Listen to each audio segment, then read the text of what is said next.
I'm Ronali and I'm the founder and owner of Refreshing Ayurvedic Wellness or Raw Sri Lanka.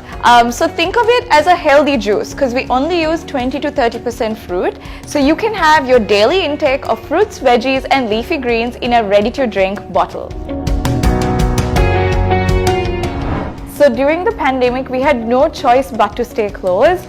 For the safety of both my customers and my staff as well as my parents, since this is a home-based business, I didn't want them to get into coming in face-to-face with the coronavirus because they fall within the vulnerable category. So for 2 months, we were absolutely closed and the staff was still getting paid their basic salaries. And there were orders coming through, but I was just keeping in touch with my followers and telling them what was going on. That time was actually a really good time for me because it was a good alone time to self-reflect and look at my business without having the hustle and bustle of dealing with it. So it was actually quite beneficial and a much needed break. So I don't look at it as a negative thing at all. So post-lockdown, by the grace of God, the sales have been pretty good, but 2 months of no business is still a lot of sales that have been missed.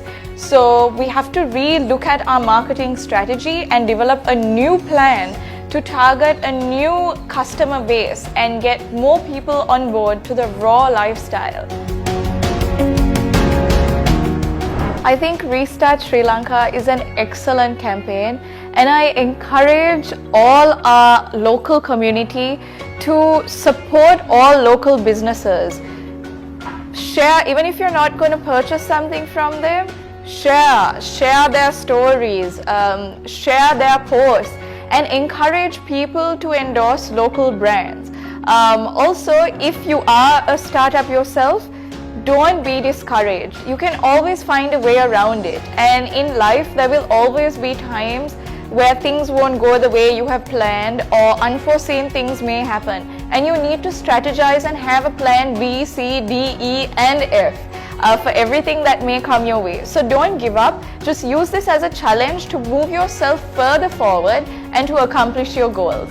And remember, healthy is a lifestyle.